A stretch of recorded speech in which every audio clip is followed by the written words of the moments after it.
Então, quero, em nome de todas as nossas entidades anfitriãs, primeiro, registrar a alegria em tê-lo conosco neste seminário.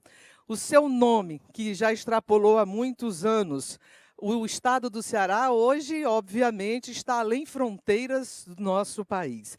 E é uma alegria muito grande poder ouvi-lo a partir de agora. A palavra é sua. Seja muito bem-vindo. Sou eu? É o senhor. Boa Fique à vontade. tarde, Norma Zélia. Estou vendo aqui na minha tela, boa tarde, Eduardo Diogo, que é um cearense que nos enche de orgulho, brilhando aí, como sempre, agora nas plagas nacionais. Um dos coautores do meu livro, meu mentor, meu mestre, professor Mauro Benevides Filho, por enquanto emprestado à Câmara Federal. Enfim, cumprimentar todos os organizadores deste seminário, Seminário de Gestores Públicos, Prefeito 2020, já é, se não me engano, a 8ª edição, o que mostra a relevância, enfim. Eu estou encarregado, por algo ao redor de 30, 40 minutos, refletir um pouco de forma algo resumida sobre esse livro que eu trouxe ao debate, né, e que está lançado, está disponível já na Amazon.com.br. Né, e esse é um livro que procura oferecer uma hipótese para a inteligência mais simples possível.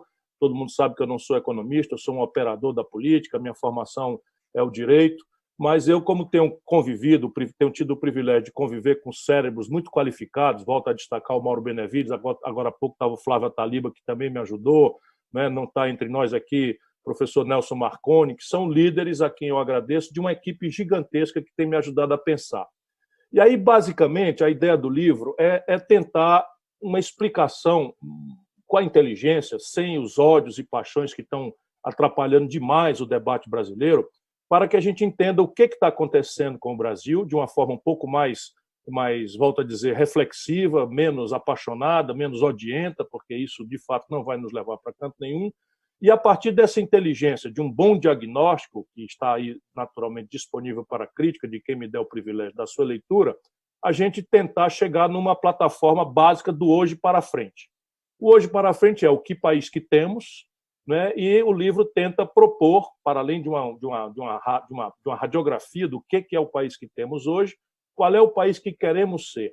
E, a partir daí, as pistas concretas de como nós tiraríamos o Brasil desse país que somos hoje, com muitas virtudes, mas muitas frustrações para as maiorias populares, que hoje sofrem uma crise de saúde pública sem precedentes, uma crise econômica sem precedentes, sem se falar no medo que está espetado como um espinho no coração de todo mundo pela violência vulgarizada nas cidades grandes, médias e pequenas do Brasil. Enfim, essa é a síntese metodológica do livro. Para a gente entender isso, nós acabamos encontrando a necessidade de refletir sobre o ambiente internacional em que o Brasil está. É completamente ilusória a crença de que o Brasil, sendo gigantesco como é, como nação, como território, pode viver sem compreender as oportunidades, os desafios e os riscos, interdições, sabotagens que derivam da nossa mais ou menos precária relação internacional. Daí nós temos que chegar numa inteligência estratégica do que são as novas práticas, né, do vanguardismo produtivo mundial, para anotar, né, como o Brasil está distante e perigosamente ameaçado por essa novidade, que é o impacto profundo das novas tecnologias naquilo que tradicionalmente entendemos como o ato de fazer, de produzir, de empreender, portanto, de gerar empregos, salários e tributos para bem financiar nossas políticas públicas. E, necessariamente, nós precisamos especular um conjunto de valores. O que é ser de esquerda no mundo moderno? O que é ser de direita no mundo moderno, na medida em que a democracia representativa também sofre um constrangimento no mundo inteiro? E termino por afirmar esperançosamente que o Brasil é dos raríssimos, se não o único país do mundo que tem condição de experimentar um projeto civilizatório rebelde a todas as cópias que ilusoriamente se tentam impor pela institucionalidade dos outros. Vamos, então, tentar, o máximo resumidamente possível, esclarecer esses caminhos todos. E aí eu gosto muito, influência do professor Mauro Benevides Filho, dos números, né? E ele é que me ajudou a especializar com o Flávio Ataliba, né? Então eu tenho as grandezas, mas nem sempre eu sou capaz de, né, dizer o número exato, mas o livro está todo checado, rechecado. Nos ajudou um professor da Universidade de Juiz de Fora, Universidade Federal de Juiz de Fora, o professor Gustavo Castanhon, e a eles eu agradeço muito termos chegado a essa conclusão. E vejam bem os que estão nos ouvindo. O Brasil, entre os anos 30 e os anos 80, foi o país que mais consistentemente cresceu na história do capitalismo mundial. Se nós alargarmos, apenas para ficar com fidelidade às estatísticas, do ano 1900 ao ano 2000, o Brasil multiplicou por 100 a sua riqueza. Não é pouca coisa. Nenhuma nação do mundo, ou pouquíssimas pequenas nações, conseguiram essa proeza. Das grandes nações do mundo, ninguém, nem mesmo a China, ainda chegou a esse estágio exuberante de expansão da sua riqueza, de qualificação, de mudança revolucionária do seu perfil produtivo, como o Brasil fez ao longo do século XX. Mais aceleradamente a partir do ano 32 até o ano 79. Do ano 32 ao ano 79, o Brasil cresce a 6,25% ao ano. Consistentemente, essa é a média de crescimento. Mas muitas vezes, muitos anos, o Brasil cresceu acima de 10 pontos. Chegamos a crescer 15% num único ano. Não é? E isso mostra algumas evidências. A primeira delas, eu menciono esses números especialmente em direção aos jovens e aqueles tantos brasileiros que, cansados de decepções, de frustrações, de crises, estão perdendo a crença, estão desanimando, estão ficando descrentes na sorte do Brasil. Não existe defeito genético na nação brasileira. Se o chão que nós amamos é o mesmo, se o céu abençoado pelo Cruzeiro do Sul é o mesmo, e se o nosso povo, com todas as suas virtudes, talentos, exuberância cultural, contradições, violências, estigmas, preconceitos, é o mesmo povo. Então fica muito flagrante de que não há defeito genético nesse encontro de povo, nação e céu, que quer significar aqui também nossas convicções, nossa fé, nossa formação cristã. O que está falhando, penso eu, comovidamente, e quero demonstrar nesse livro, é a política. Como a política é a linguagem da democracia, mais cedo ou mais tarde nós vamos achar o caminho para reconciliar o Brasil, que agora, de 80 para cá, é um país simplesmente estagnado. Na prática, como nós colocamos 2 milhões de bebês por ano ainda, crescendo a nossa demografia, o Brasil está crescendo entre o ano 1980 e o ano 2010, ridículos 2,2%. Se nós crescemos a 6,25% e estamos crescendo a 2,2%, chegamos no pior dos cenários. Entre 2010 e 2020, nós estamos parados mesmo. Não se sabe o número que vai acontecer, mas, sem favor, é a maior crise econômica da história brasileira, essa que está se produzindo agora, pelo impacto da pandemia, mais a desastrada incapacidade dos governantes brasileiros de entender as providências necessárias, de propor ao debate nacional, né, de ter imaginação institucional, né, nós estaremos assistindo a uma queda em que o Banco Mundial fala em 8% de queda esse ano, a OCDE fala em 9% de queda, e não faltam já estudos demonstrando que o Brasil pode cair até 11% da sua economia. Portanto, nós chegaremos disparado à pior década do século, desde o ano 1900 até 2020, são os piores 10 anos da história do Brasil. E aí, repare uma coisa, o que aconteceu, não é, com o Brasil para ele crescer consistentemente por 40, 50 anos, alto com suficiência para expandir a riqueza de forma tão pródiga, e sendo a mesma gente, o mesmo chão e o mesmo céu, por que o Brasil atola agora? Aqui está a minha hipótese que o livro procura descrever para os não iniciados em economia. Eu sustento que o Brasil está vivenciando é um colapso do velho modelo que foi organizado ali de forma sistematizada na Revolução de 30, e a incapacidade que a política brasileira tem tido de ter o diagnóstico correto desse colapso do modelo e, ao ter esse diagnóstico correto, que não está conseguindo ter, formular uma nova alternativa de projeto. Existem atenuantes para essa incapacidade da política, mas não são mais adiáveis, né, as constatações necessárias para que a gente vire esse jogo, porque agora a violência e o ódio estão descambando para desagregar o próprio tecido nacional brasileiro. Como é que foi imaginado esse esforço de desenvolvimento econômico que fez essa coisa épica de um Brasil extraordinário? Eu sustento que foi a imaginação, né, dos brasileiros que sistematizaram, ao redor da Revolução de 30, uma ideia, né, que pioneiramente estava sistematizada num grande intelectual economista britânico, que é o Lord Keynes, e que foi tropicalizado, né, com a questão do trabalhismo brasileiro, ali na principal figura, mas não é solitária, do Getúlio Vargas. Qual era a ideia, basicamente? Primeiro, o que era o Brasil? O Brasil, em 1930, era uma grande nação rural. Mais de 80% do povo brasileiro, em 1930, morava no campo e apenas 20%, 18% moravam nas cidades. E a nossa economia era uma economia com manchinhas aqui e ali, né? Cacau na Bahia, gado aqui pelo Nordeste, num certo momento, cana-de-açúcar ali por cima, por Pernambuco, e nas manchas de solo, né, basáltico das Alagoas, né, e gado lá para o sul. Mas, basicamente, nós vivíamos do café, que era o que gerava excedente, e do gado, né, e da mineração lá nas Minas Gerais.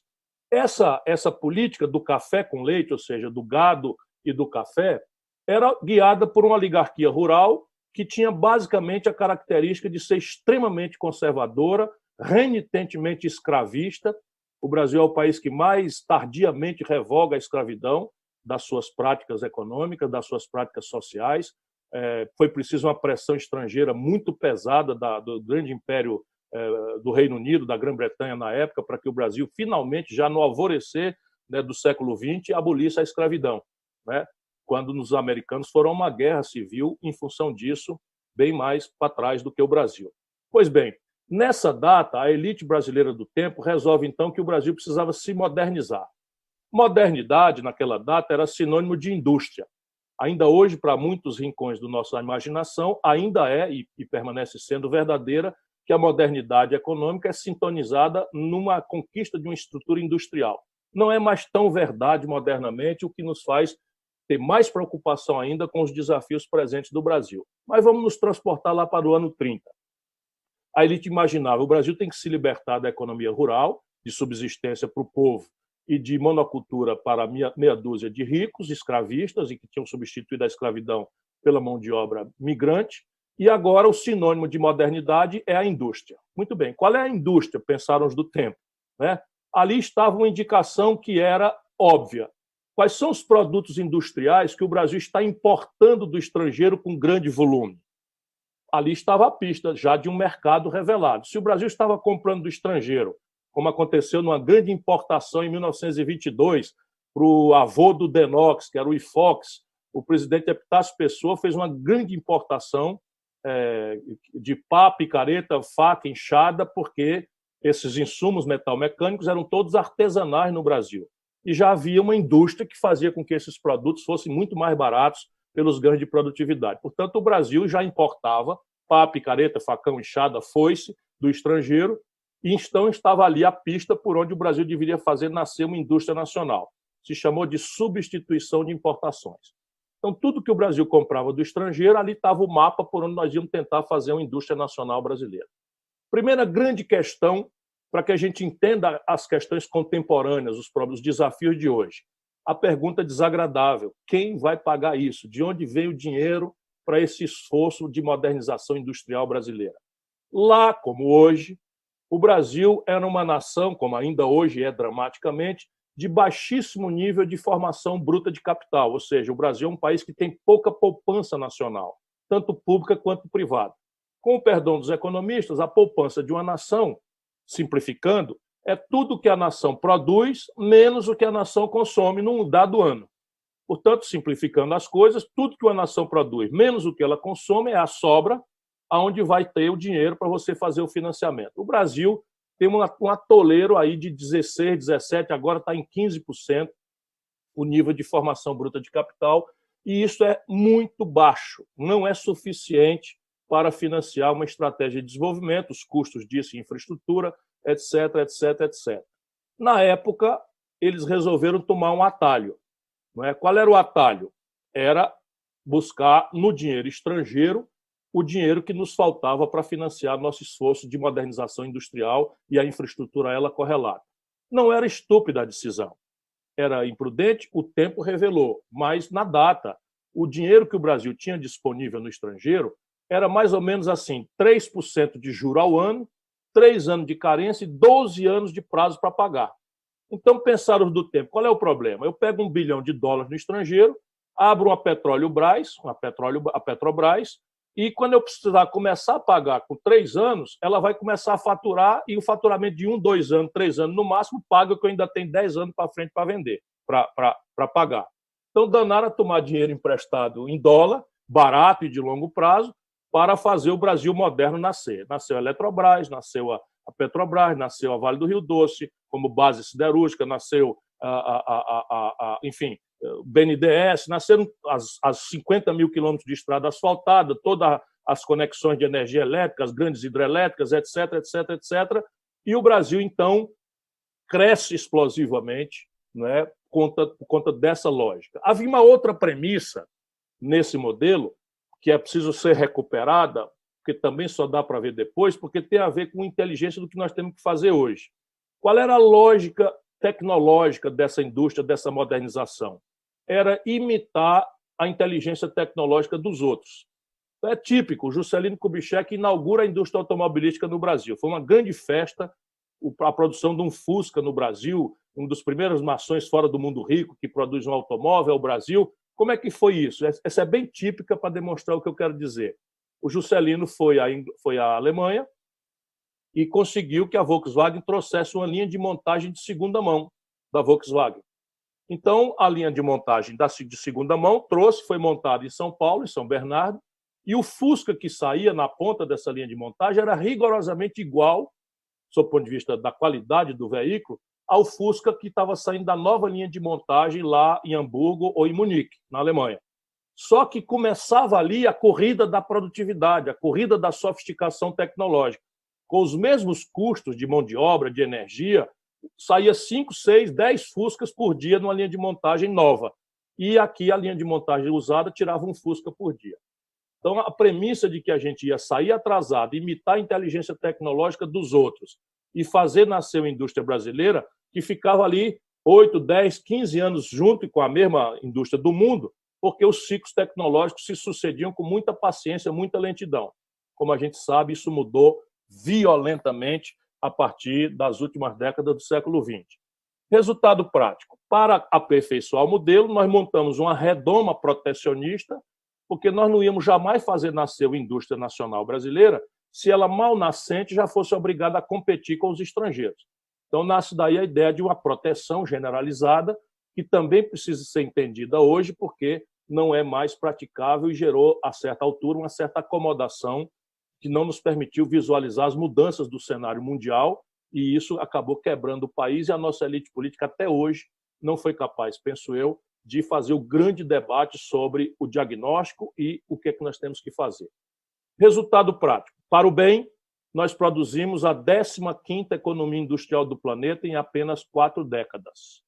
Isso é fenomenal, isso é extraordinário. Cada jovem brasileiro tem que saber disso, porque não há razão para sermos pessimistas. Quando nós tivemos a nossa inteligência ordenada, o Brasil foi um fenômeno, né? Mas, eu digo no livro, o país que mais cresceu na história do mundo capitalista ignorou a ignorância. Nós não fizemos as devidas apostas na gente brasileira. Nós não fizemos a aposta devida na educação para nos preparar para o salto tecnológico e científico.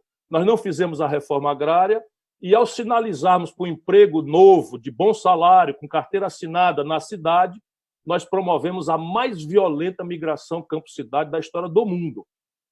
E ali, em 30, 40 anos, o Brasil, que era 82% rural, vira 82% urbano, e aí explode as grandes cidades e a indústria se concentra em poucas cidades, em poucos lugares do Brasil, e é uma brutal migração que acaba desorganizando, impondo ao país uma agenda urbana tremenda em matéria de segurança, de saneamento básico, de abastecimento d'água, né, de moradia. Ainda hoje remanescem 14 milhões de famílias sem moradia nesse processo brutal de migração campo-cidade. E o modelo, ao produzir essa contradição, um país muito sofisticado, mas muito desigual e pobre, o país tem o modelo quebra. Quebra como? Ora, quebra porque as duas pernas centrais onde ele se sustentava sumiram da vida brasileira. Uma tem a data, 1979, aquele dinheiro barato de longo prazo para de existir na humanidade. Os norte-americanos, em 79, aumentam a taxa de juros para 28%, 29% ao ano, e todos os países que dependiam de fluxos internacionais de capital quebram. E o Brasil, como dependia vitalmente, quebra e trinca realmente de forma profunda. E a segunda perna é que a partir de um certo momento, os anos 80 especialmente para frente, as tecnologias começam a tomar uma aceleração muito sofisticada. Se introduz a informática, o chip e a velocidade em tempo real da eletrônica, da microeletrônica, as telecomunicações globais, o comércio mundial começa a se acelerar com o barateamento dos fretes, e tudo isso acontece e, de novo, a elite brasileira do tempo não vê. Vamos fazer aqui uma análise já da interação política disso. O modelo explode, o Brasil vira a 15ª economia industrial do mundo, sai disso com muita concentração de renda, porque os capitais que não foram empatados na educação do povo, no saneamento, na escola, na educação, etc., foram empatados em estrada, eletricidade, telefonia, aço, siderurgia, petróleo, etc., etc. Da crença, dizia o Delfim Neto, que é um dos expoentes das últimas horas desse modelo, de que era primeiro preciso fazer o bolo crescer para depois dividir. O bolo cresceu muito e nunca foi dividido da forma devida até hoje. Sucede que, quando esse modelo implode, especialmente pela questão dos juros, nós não tínhamos democracia. E aqui, a mim me parece, começa a gravíssima falha política do país. Tratava-se claramente de um colapso de modelo. O debate que se impunha era um debate de economia política, mas nós tínhamos uma ditadura em decadência. E aí o que aconteceu? Toda a elite política democrática da época teve que adiar a discussão sobre a questão das instituições de economia política do país em nome de celebrar um consenso raso em direção ao inimigo comum, que era a restauração da democracia contra a ditadura. E esse debate raso deformou a cabeça de toda uma elite política que ainda hoje dá as cartas, em parte, na vida brasileira. Eu faço sempre uma brincadeira para resumir. Vocês imaginam, essa crise acontece no colo do general Figueiredo, o preço disso já é a estagnação econômica, a superinflação que começa a cobrar um preço, não é, por conta das consequências da debacle do crédito externo brasileiro, não é? E a nossa perda de competitividade em função dos competidores internacionais que estão emergindo, e nós não tínhamos como discutir o assunto, porque não tendo democracia, o negócio era botar a culpa na ditadura, não estou absolvendo ninguém, estou só explicando, e fazer um consenso raso. Anistia, eleição direta e constituinte. Muito importante a gente destacar isso, porque a nossa geração, eu já estava ali, eu já era jovem deputado estadual na Assembleia do Ceará, nós ganhamos todas. Mas o preço disso é que, ao redemocratizarmos o país, depois de uma reunião que estava Brizola, que tinha pego em armas para defender a posse do João Goulart contra a tentativa de golpe em 61. João Amazonas, que tinha liderado a guerrilha, a luta armada na Amazônia. Miguel Arraes, socialista, que protegia as ligas camponesas de Pernambuco e que foi exilado. Ulisses Guimarães, um católico do interior de São Paulo. Franco Montoro, um democrata cristão paulista. Teotônio Vilela, um usineiro de Alagoas, liberal, de convicção. E assim sucessivamente. Se a gente não tivesse tido a capacidade de deixar as diferenças de lado para fazer o consenso ao redor do tema área institucional, o Brasil não teria tido a segunda reunião e a primeira teria terminado em tapa. Ganhamos. Porém, quando ganhamos, o problema sendo estrutural, morre o Tancredo, que sabia do problema, e o Sarney fica com a tarefa de garantir a transição democrática sem poder tocar em nenhuma estrutura do modelo e sem sequer ter o debate. O resultado prático, a superinflação se apresenta e desmoraliza o Sarney. Então, vamos lá. A debacle do modelo desmoraliza a ditadura militar e começa a desmoralizar a democracia pelo governo do Sarney, dando ensejo à chegada no Brasil, essa é a outra tragédia, da mitologia neoliberal, que na época parecia ser, com a queda do Muro de Berlim, com a dissolução da União Soviética, parecia ser o fim da história. Então, o fim da história, o que era? O experimento socialista tinha morrido, tinha se desmoralizado, e agora toda a humanidade, o que cabia fazer a ela era imitar as instituições vitoriosas da confrontação da Guerra Fria, no caso, as instituições das democracias do Atlântico Norte, especialmente a América do Norte, a velha França, o Reino Unido, enfim, e a Alemanha do pós-guerra. E isso é um disparate, porque não tem nada a ver com a vida de cada um dos povos, mas isso esmagou o debate no mundo e no Brasil. E o Collor, então, traz mal e toscamente esse ideário para o Brasil e se desmoraliza e cai no impeachment. Então, vamos lá.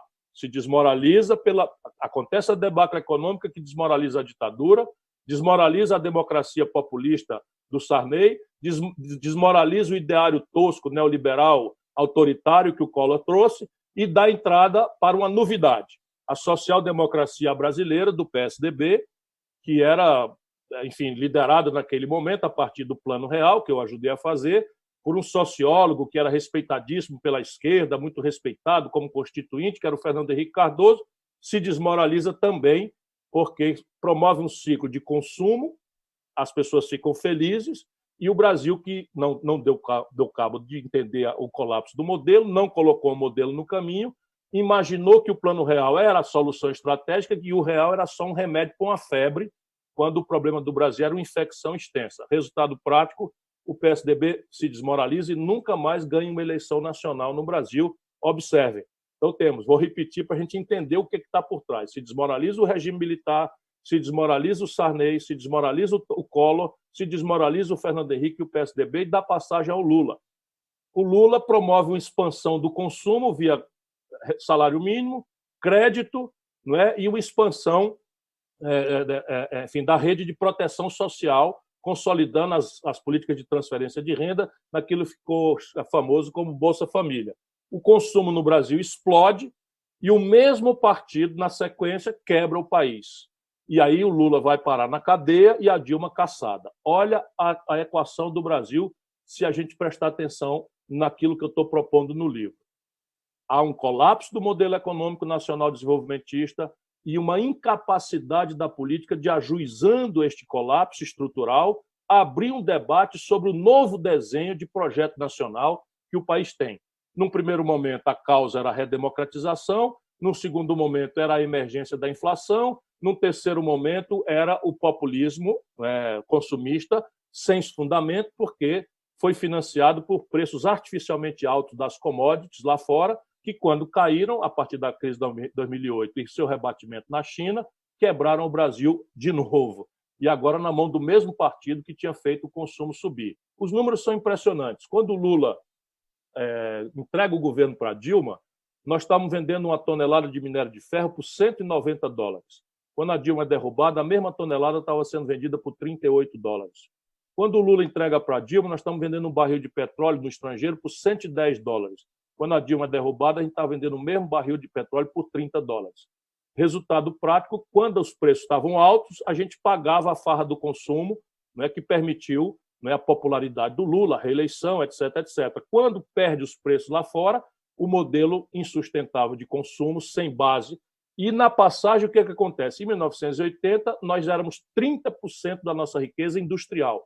Hoje, nós estamos com 10% da riqueza industrial apenas. Para comparar e vermos a gravidade do problema, que é sem precedente na história do capitalismo mundial, a China, em 1980, era o Brasil. O Brasil, em 1980, tinha o tamanho da indústria da China, da Malásia, de Singapura, do Vietnã, e ainda sobrava um tanto.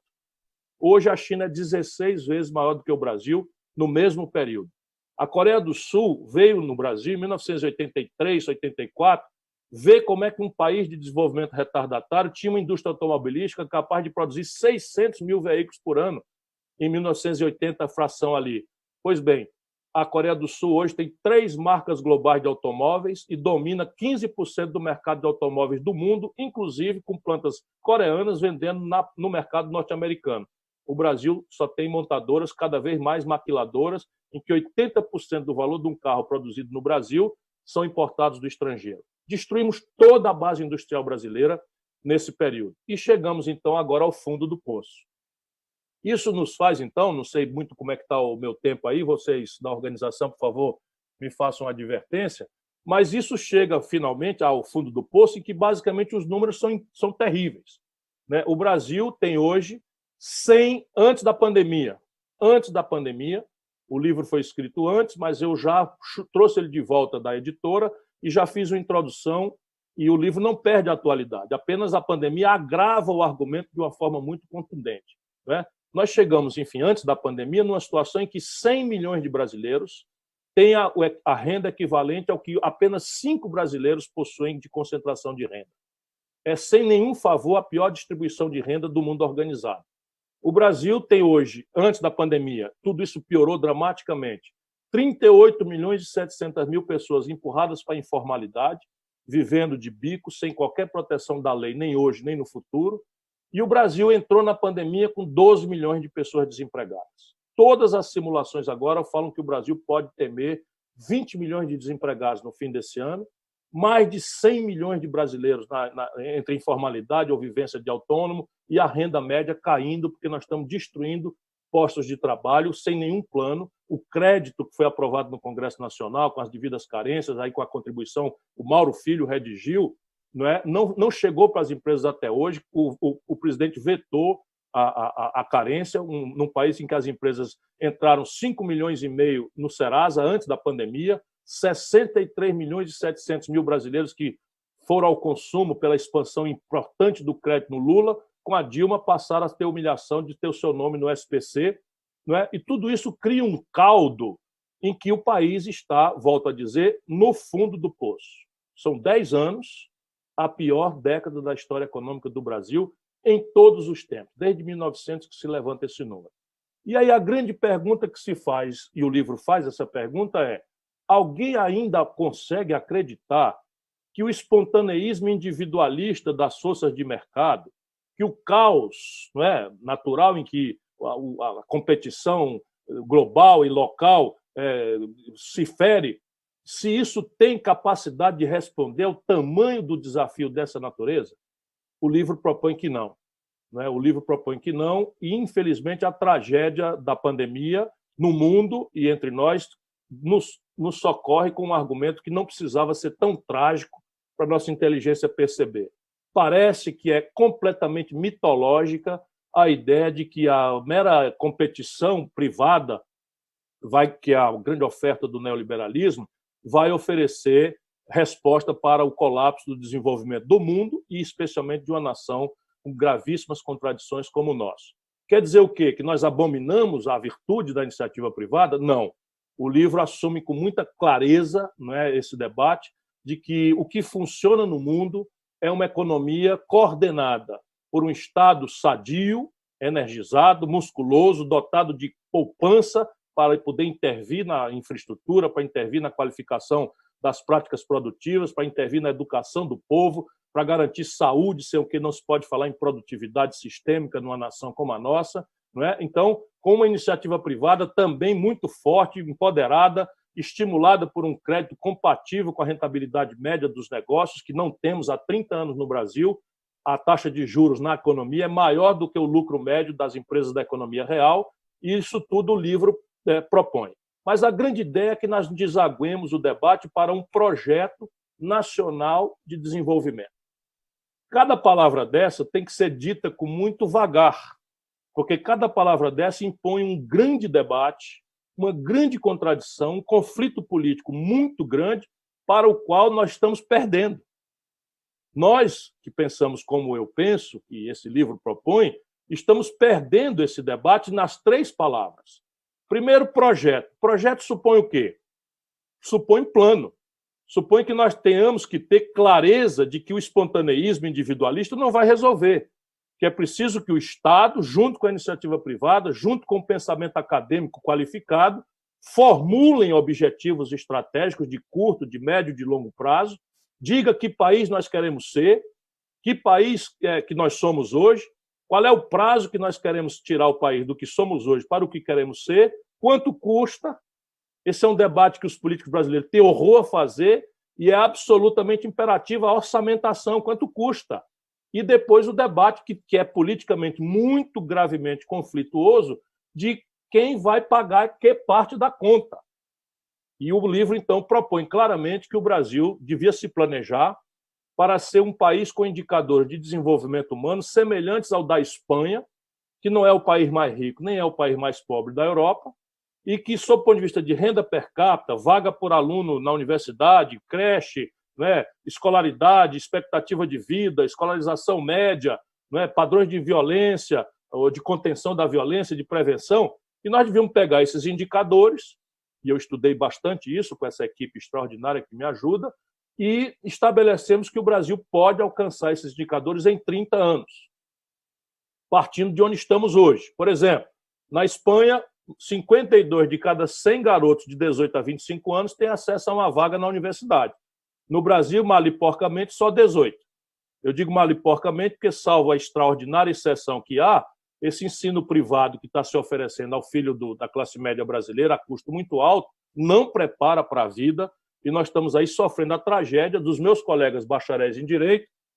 82% dos que se formam não passam no exame de ordem. Olha o crime que é você sacrificar família, sacrificar pessoas que trabalham de dia, estudam de noite, fizeram fiéis, estão endividados com o nome no SPC para depois ter que se humilhar, não que não seja digno, em atividades que não são aquelas para as quais a vocação dessas pessoas se prepararam. Se nós falarmos nas novas práticas produtivas, que a ciência e a tecnologia são pré-condição, aí então fica muito flagrante a necessidade. O Brasil precisa ter uma escola média profissionalizante em tempo integral. O Brasil precisa garantir creche para todas as crianças de 0 a 3 anos, e hoje nós temos menos de 15% das crianças de 0 a 3 anos. E tudo isso é quantificável. Quanto custa isso? E aí depois quanto é que essa conta vai dar e como é que a gente vai dividir a conta. Então o livro propõe com clareza um modelo tributário. E é um modelo tributário em que nós podemos correr o risco de gerar incompreensões, mas nós vamos assumir claramente o debate. E o debate é que hoje, no Brasil, o sistema tributário e o sistema previdenciário são extremamente regressivos, perversos e injustos.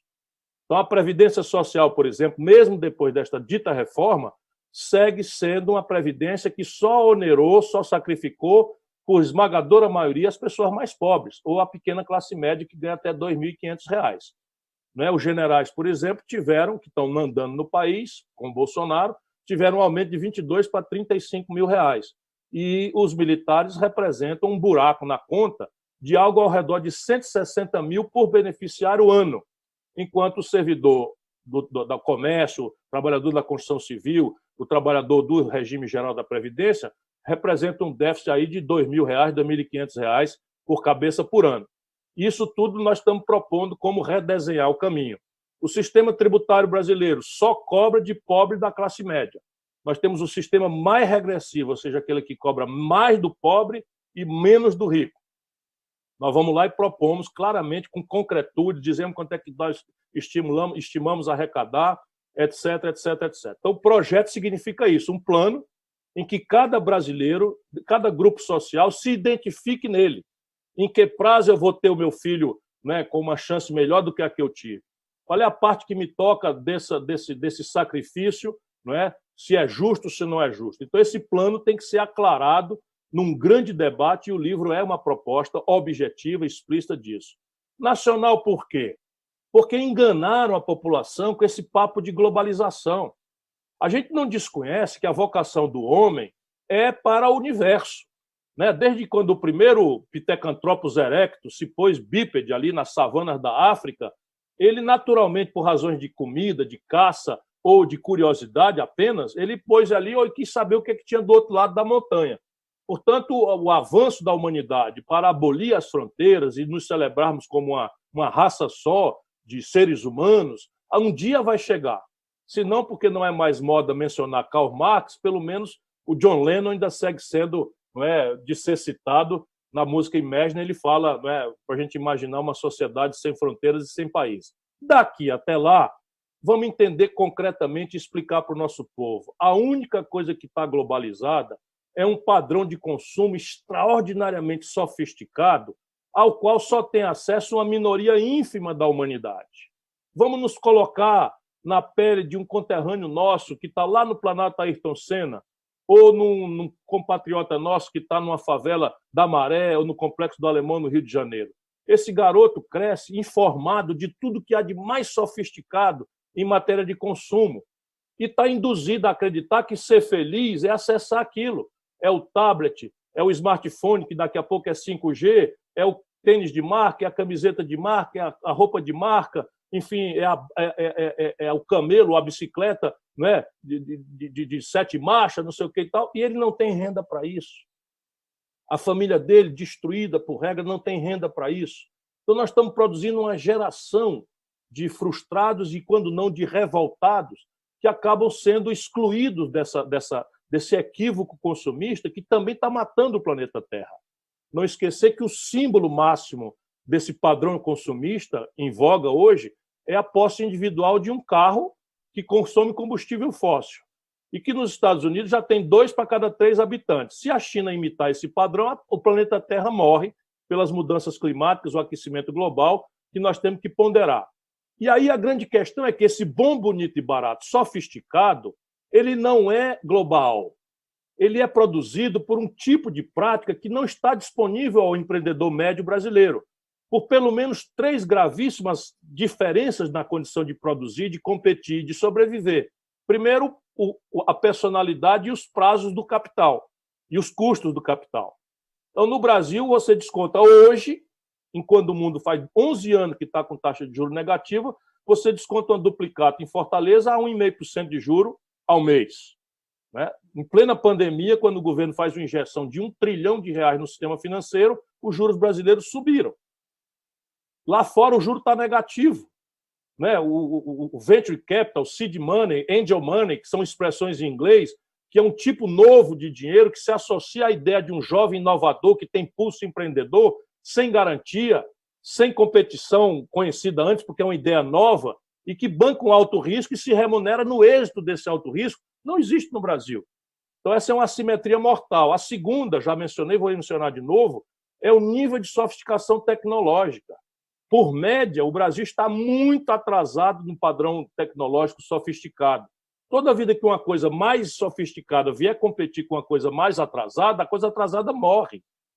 Concretamente, o Brasil já teve um esforço. Maurinho é muito novo, mas ali por perto do PV tinha uma fábrica de rádio, chamava Cibrig. Era um radinho de pilha que se fazia em Fortaleza. Não, você não era nascido ainda, não é? Mas tinha o rádio Cibrig aqui no Ceará, o sistema de som Garrara Gradiente, era uma veleidade eletroeletrônica nacional brasileira. Não fica um. Eu estou de óculos aqui, a ótica brasileira não existe mais nenhuma. E nós estamos indo para tudo. Com a sofisticação tecnológica, nós estamos importando 80% dos remédios. Deu-se essa pandemia agora, o Brasil, vexaminosamente, o Camilo teve que importar da China máscara, touca de enfermagem, bata de médico, porque o Brasil não tem capacidade de produzir respirador, leito de UTI, prótese, enfim, é um desastre. E, por fim, a escala. Quando um empreendedor globalizado se apresenta para competir, ele se apresenta com quantidade tal que os seus custos relativos são mais baratos e o seu preço final é mais barato do que custa produzir. Concretamente, uma calça jeans feita numa fábrica em Shenzhen, 1 bilhão de unidades, chega mais barato na Sulanca de Caruaru ou no shopping do popular aqui de Fortaleza do que custa produzir pedalando um overlock ou uma máquina Elgin no Conjunto Ceará. Por quê? Porque o custo de produção de 1 bilhão cai muito. E basta eles ganharem 1 centavo de lucro numa calça, eles vão ganhar bilhões de reais, não é, pela escala. Agora vamos misturar as 3 coisas. Num país que tem 7 em cada 10 empregos vindo de microempresa e não tem escala. Um país estrangulado no financiamento e retardado tecnologicamente, cair na esparrela da globalização passiva, porque cá embaixo está um consumidor descuidado, procurando, como é natural, apertado a renda, o bom, bonito e barato. Só que para a gente comprar um tênis importado, precisa ter dinheiro. E nós estamos ficando 100% sem emprego, sem renda, e vamos cair nessa ilusão de comprar coisas importadas. Então, há de ser nacional o projeto, embora com conexões com o mundo, o que o livro tenta explicar. E, por fim, desenvolvimento. Eu sustento que o compromisso brasileiro com o desenvolvimento não existe. Para mim, na medida em que você, para tentar garantir a segurança do rentismo, da especulação financeira, você tenta botar a economia do país numa espécie de piloto automático, em que a presidência da República pode ser terceirizada para qualquer maluco, desde que o Banco Central, o Ministério da Fazenda estejam controlados por uma pseudo-racionalidade que não tem igual no mundo, combinada como está, eu não conheço lugar no mundo. Câmbio flutuante, superávit primário e meta de inflação. Se você faz isso, você está dizendo o seguinte, olha, desenvolvimento aqui vai ser um subproduto, porque desenvolvimento é consequência basicamente de alto nível de investimento, que é causação de um alto sistema de poupança, é consequência de uma coordenação estratégica, governo, empresariado, universidade, porque essas três forças é que explicam o sucesso da China, da Coreia do Sul, da Alemanha, dos Estados Unidos, da Itália, de todo mundo, sem exceção. E, por fim, é consequência de uma aposta em gente, em que você tem que fazer com que a escolarização qualificada, a escola pública do filho do pobre, o prepare para as novas práticas de vanguarda produtiva que serão exigidas e necessárias em todos os planos do ato de produzir, trabalhar, ter emprego e salário. E isso está todo por fazer no Brasil. Isso, então, nos vai chegar à conclusão. Eu estou fazendo aqui, deixando alguma coisa para as pessoas lerem, eu espero que leiam, mas nós chegamos a duas reflexões breves. É possível um projeto nacional no ambiente internacional que nós temos hoje? Sim, mas é muito difícil. Então, nós temos que botar o pé no chão. Por quê? Porque no mundo, não é negócio de conspiração, no mundo o que vige é a competição selvagem por mercado. As tensões entre a China e os Estados Unidos só têm uma natureza, é o protagonismo tecnológico e o domínio de mercados. Não é? O domínio de mercados que amanhã a China pode virar livre de ter seus ativos referidos a dólar e os americanos não tenham como financiar os seus desequilíbrios monstruosos, porque hoje todo mundo quer o dólar, porque o dólar é reserva de valor e termo de troca internacional. Portanto, saber que haverá uma competição que não vai querer que o Brasil suba é essencial. Portanto, nós temos que montar um projeto e esse projeto tem que ter uma grande base social, tem que ter inteligência, contra-inteligência, pode virar um partido político a serviço de conjunturas de esse ou daquele governante, porque só vai poder mandar no seu próprio nariz a nação que puder dizer não. E a nação só vai poder dizer não se tiver uma estrutura de defesa compatível tecnologicamente com a modernidade, com a força dissuasória, porque nós não queremos briga com ninguém, mas queremos dizer o seguinte: olha, nesse pedaço de chão aqui, quem manda somos nós, o nosso nariz, e nós sabemos dizer não e podemos dizer não. A segunda questão é a política exterior, né, que compreenda a necessidade de não alinharmos o Brasil automaticamente, como criminosamente está sendo feito agora. No passado, o Brasil soube ter uma diplomacia profissional, né, em que nós exploramos as contradições do mundo. O Getúlio, por exemplo, tirou a CSN da confusão da Segunda Guerra Mundial. Os americanos, apavorados que o Brasil ficasse neutro ou tivesse um alinhamento com a Alemanha, acabaram cedendo a estrutura da nossa base siderúrgica, e hoje o Brasil, né, tem a Companhia Siderúrgica Nacional e nasceu um polo siderúrgico no país. A mesma coisa se impõe hoje. E, finalmente, o conceito sobre esquerda e direita. Esquerda não é ninguém que se diz de esquerda. Esquerda é aquele ou aquela que tem um compromisso com o outro, que tenham compaixão, que tenham alteridade, que não se sintam felizes se os outros são infelizes e humilhados. A tradução disso em economia política, de novo, é a ideia de que nós precisamos associar um Estado poderoso, nada de Estado mínimo, um Estado poderoso. Essa capacidade de Estado poderoso significa qual é o tanto de capacidade que esse Estado tem para investir, para intervir na vida do povo, qualificando a educação, qualificando a infraestrutura, qualificando a saúde, preparando o país para os desafios, não é, da modernidade contemporânea.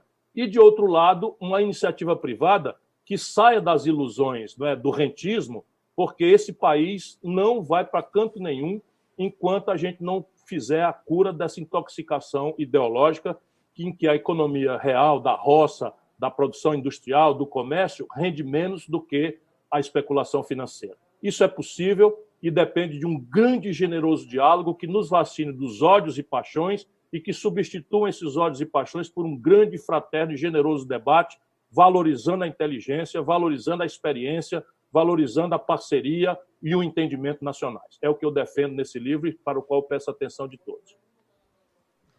Ok, voltamos então aqui do estúdio. E, professor, é tão instigante tudo que o senhor falou, a cabeça fica assim em ebulição, né? Obviamente que a vontade de ler o livro é emergente. E algumas perguntas estão aqui, e também eu depois quero fazer uma pergunta ao senhor, mas nós temos aqui uma pergunta do Rui do Ceará, Rui Ceará Filho, superintendente, diretor superintendente do Sistema Verdes Mares, e já em nome dele ratificar os agradecimentos do sistema por sua presença, por sua participação, em especial nessa conferência que encerra o primeiro dia de trabalhos. E o Rui faz a seguinte pergunta: a redução da taxa Selic a 2,25% é colocada como um instrumento para o estímulo ao consumo com a ampliação de crédito. A medida neste período terá o efeito esperado, na sua visão? Primeiro, deixa eu dar um grande abraço nesse jovem extraordinário talento, jovem executivo brilhante, que é o Rui do Ceará. Eu sou amigo do pai, que infelizmente, enfim, e sou amigo e admirador do filho. Essa pergunta ela é muito inteligente, porque o Brasil está hoje com a menor taxa Selic da história. E ainda assim, nós estamos com a inadimplência em alta e com as falências em alta. Por quê? Porque, na prática, na ponta, o efeito da Selic, que se esperava pudesse ser um pouco mais acelerado, não está se revelando, como a gente já desconfiava e está escrito no livro também. Qual é? É que o Brasil permitiu, de forma imprudente, durante os últimos 15, 20 anos, que 82% de todas as transações financeiras do país se concentrassem em apenas 5 bancos que atuam como um cartel. Aí sabe como é cartel? Se todos os postos de gasolina numa cidade se combinarem, eles podem botar o preço que quiser, porque ninguém vai viajar para outra cidade para se abastecer. Então fica todo mundo obrigado a abastecer mais caro. Isso é uma das maiores deformações que o capitalismo tem, porque a grande virtude do capitalismo é que o consumidor seria bem atendido pelo melhor preço, pela melhor qualidade, garantida pela concorrência. Se você frauda a concorrência, morreu o capitalismo e é o pior dos mundos. Pois assim está acontecendo no sistema financeiro brasileiro. Não é? Hoje, as tarifas no Brasil são as mais caras do mundo, a rentabilidade dos bancos no Brasil é a maior do mundo, porque eles operam em cartel. E nós precisamos desfazer isso. Como? E já tínhamos proposto ali na nossa coisa, está no livro, agravar a competição significa reestatizar o Banco do Brasil e a Caixa Econômica operacionalmente. Porque eles operacionalmente, patrimonialmente, eles estão ainda sob controle da União, mas operacionalmente eles operam em linha com o cartel. E é preciso regulamentar com mais força as fintechs, né? Estimular as fintechs para que haja um agravamento da competição. E, em qualquer circunstância, eu acho que a fiscalização, nesse caso, por exemplo, da pandemia, para mim, me parece que há ali um cometimento de uma fraude. Vou explicar por quê. Porque o governo Bolsonaro, em 48 horas depois que o Congresso Nacional votou a emergência, o Banco Central do Brasil liberou para o sistema financeiro 1 trilhão e 200 bilhões de reais. 200 bilhões de reais, em números redondos, foi afrouxamento dos compulsórios, que não é dinheiro público, e 1 trilhão de reais, dinheiro do próprio caixa do Banco Central. Não normatizou nada, não regulamentou nada, apenas fez uma aposta no escuro de que, botando essa montanha de dinheiro na mão dos bancos, essa oferta ia aumentar a expansão do crédito e o preço do dinheiro, que é o juro, ia cair. Pois bem, a oferta encolheu e os juros subiram. Por quê? Porque no fim da tarde, no Brasil, meu caro Rui, e isso está desafiando a grande mídia brasileira a explicar para o povo, no fim da tarde, essa montanha de dinheiro imposta no caixa dos bancos, e os bancos que não aplicaram o dinheiro emprestam para o governo, numa tal de operação compromissada que paga a Selic numa hora em que o mundo está pagando juro negativo. Então, enquanto o governo pagar um juro maior do que a rentabilidade dos papéis no mercado convencional, não há razão nenhuma para o sistema financeiro privado se associar ao risco da economia real. Perfeito. Tem uma pergunta aqui do Francisco Fernandes, ele é consultor administrativo de Fortaleza, e ele diz assim: qual seria a principal estratégia a ser tomada a curto prazo para a retomada da economia brasileira? São 4 providências, uma de mais curto prazo e uma de mais longo prazo, mas que tem que ser feita simultânea. A primeira é reestruturar o passivo das famílias.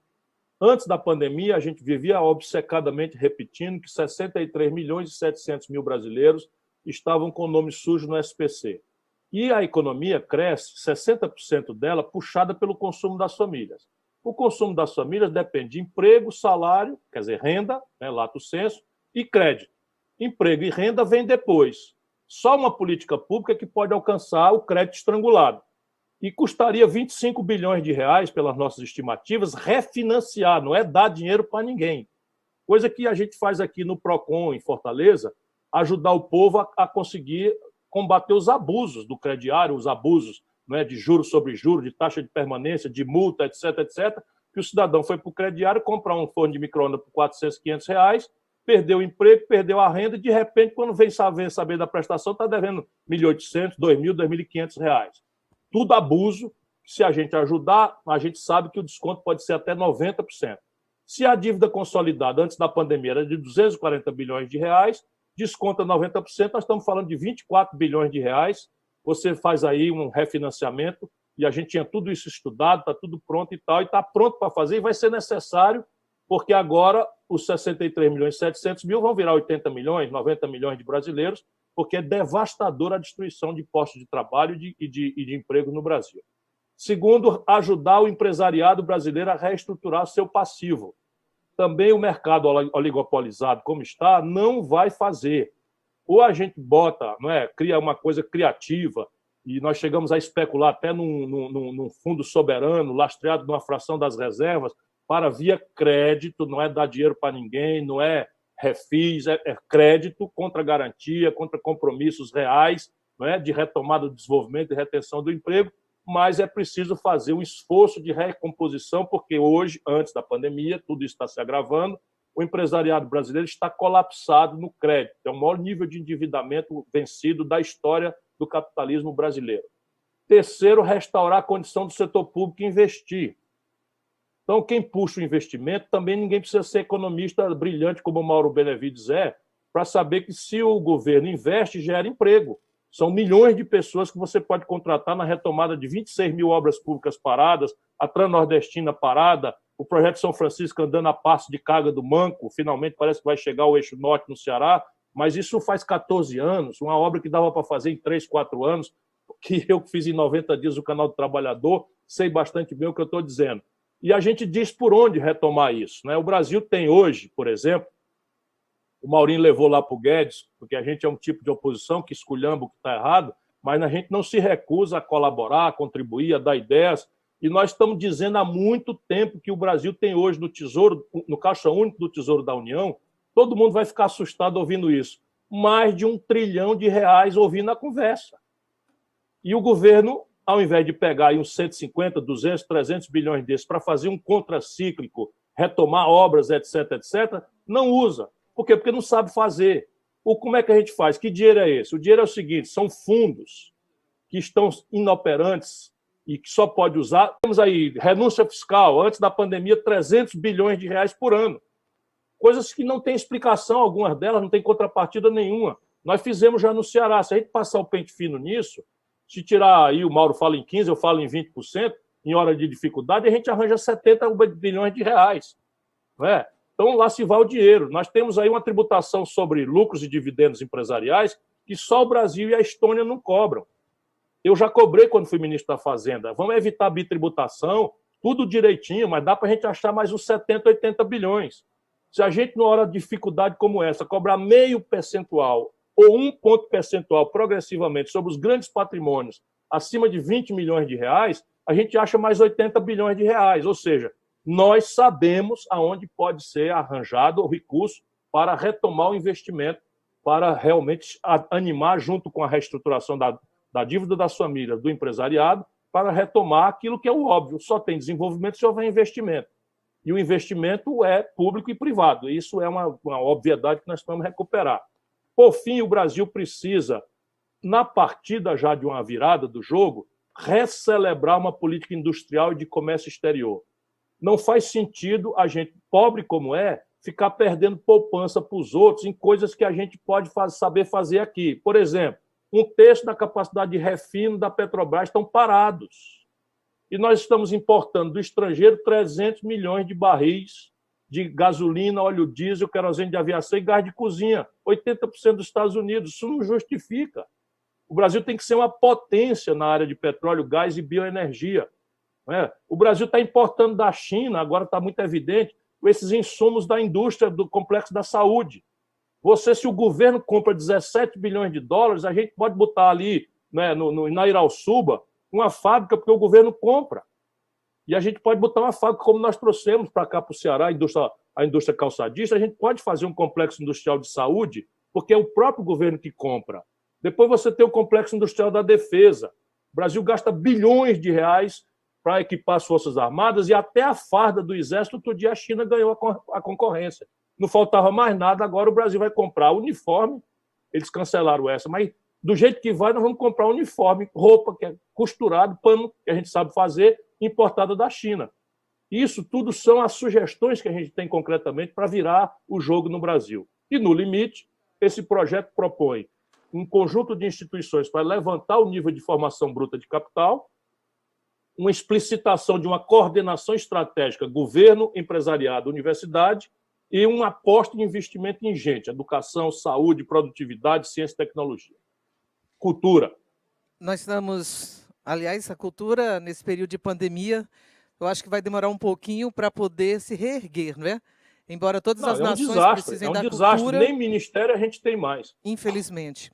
Nós temos aqui uma pergunta da Eni de Câmara, que ela diz o seguinte: na sua visão, quando sairemos desta crise? E o que você diria para as pequenas empresas que não estão tendo acesso ao crédito? Olha, as duas perguntas têm muito mais a ver uma com a outra do que ela pode supor na sua inteligência, porque depende. Eu estou lutando, levanto a voz, estou brigando, porque nós ainda podemos salvar dezenas de milhares de vidas. Por quê? Porque o Brasil, os Estados Unidos, o Brasil e o Reino Unido são os campeões mundiais de morte. O que é que eles têm em comum? O negacionismo dos governos em relação à ciência. Então, a única saída para esse vírus é o isolamento social. Se ele tivesse sido feito radical, as sequelas econômicas seriam mais breves e menos profundas. Nós estamos no isolamento social. No Brasil, meia bomba. Aí estamos indo para o pior dos mundos. 51.507 brasileiros já morreram e, como o isolamento social é meia bomba, as consequências econômicas são muito piores, mais demoradas e tal. O crédito não chegou. O Mauro Filho redigiu o projeto. Os deputados sabiam o que estavam fazendo. Aí então criaram lá 8 meses de carência. Olha, vamos pegar aqui um restaurante do Ceará.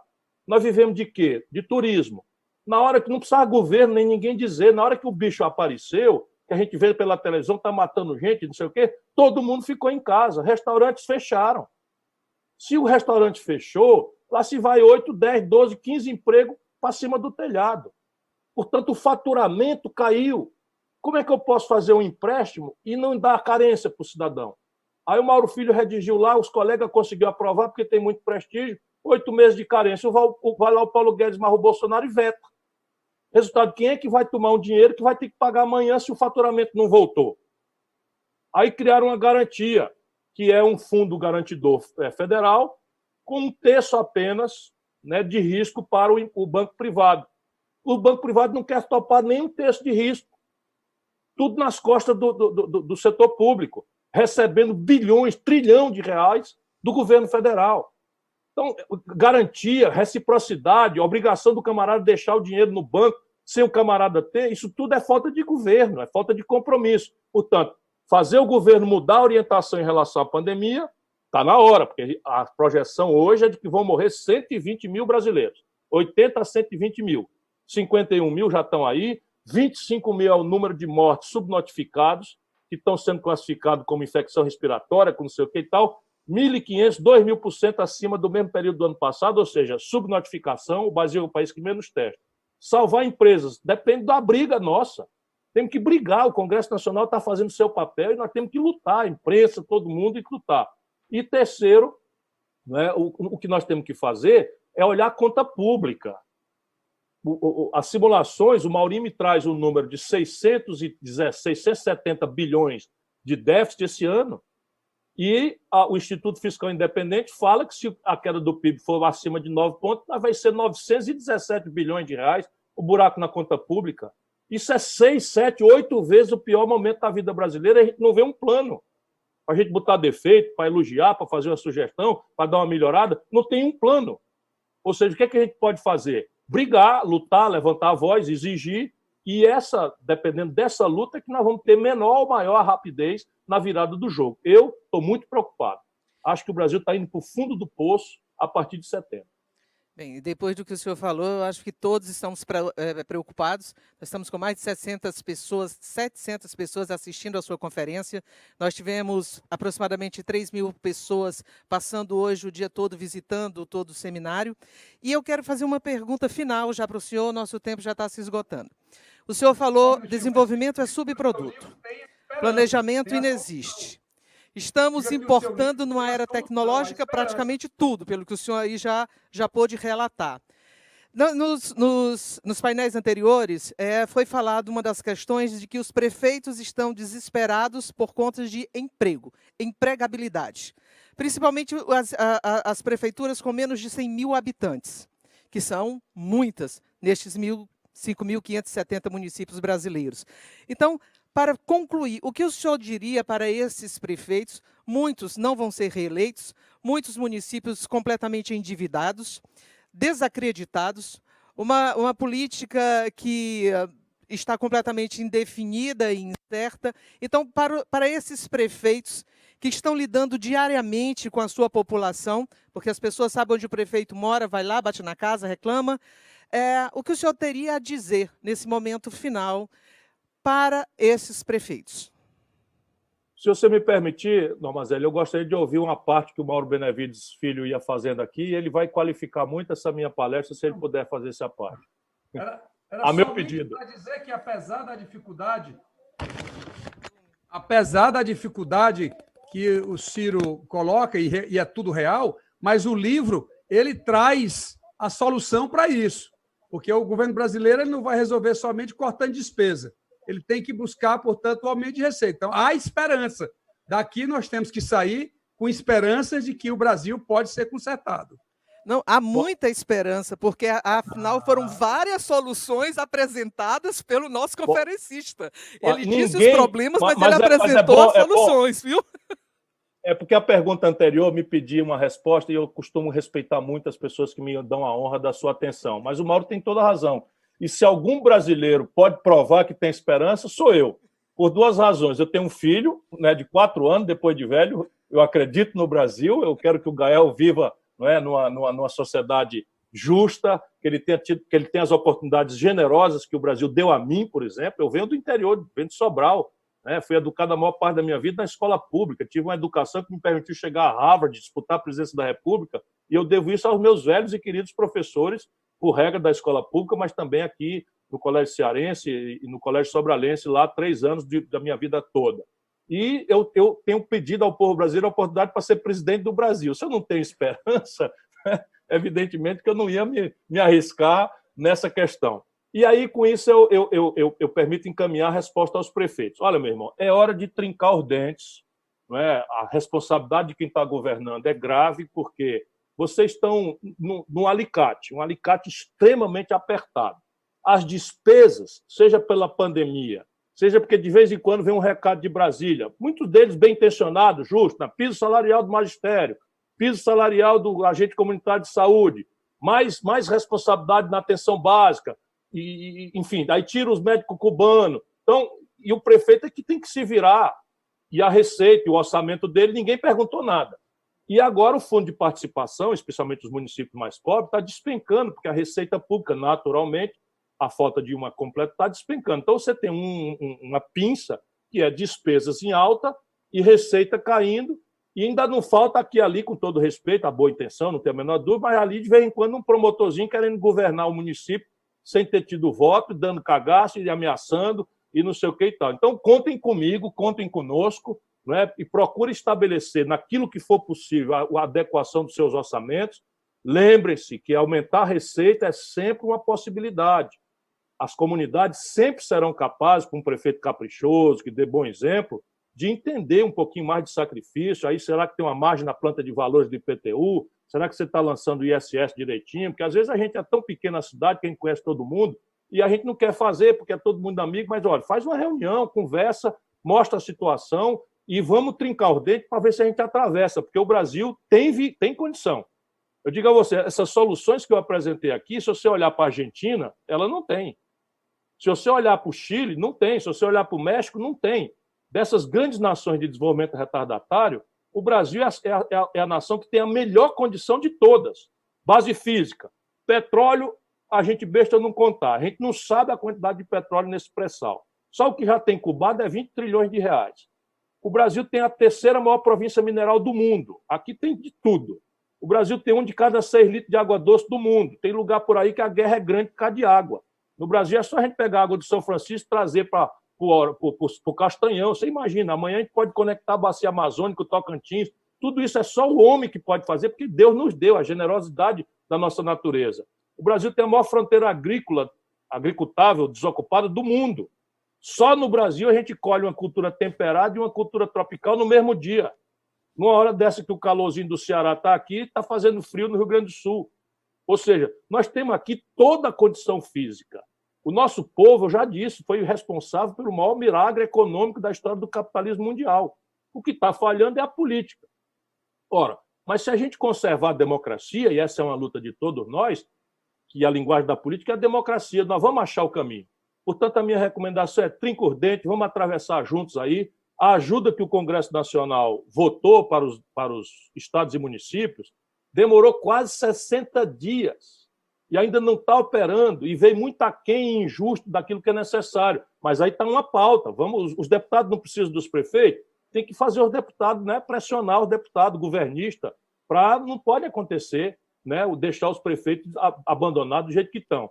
E, né, o Camilo está se virando aqui, está fazendo o que pode para ajudar e pode contar comigo sempre. É para você que eu mando um abraço forte, que eu sei que está sofrendo muito. O meu irmão Ivo é prefeito em Sobral, né, e eu sei bem de perto como é angustiante, como é sofrido a pessoa ter ali a esperança do povo e não ter o recurso, e não ter a demanda, e todo mundo querendo e tal. Mas vamos trincar os dentes, vamos nos ajudar e vamos atravessar isso. Bem, é por isso que é sempre uma obrigação, é um dever de esperança lhe ouvir, não é? Porque o senhor conhece muito bem a realidade de todo o Brasil, principalmente a realidade das pequenas prefeituras, e mais do que isso, não está falando apenas pelo lado intelectual, fala porque fez parte da história, faz parte da história do Brasil. Então, é uma alegria, infelizmente o nosso tempo urge, a tecnologia, ela nos faz com que sejamos administradores de Cronos, e Cronos tem um temperamento terrível. Então, por favor, o senhor tem 1 minuto e meio para encerramento, para os seus agradecimentos. Por favor.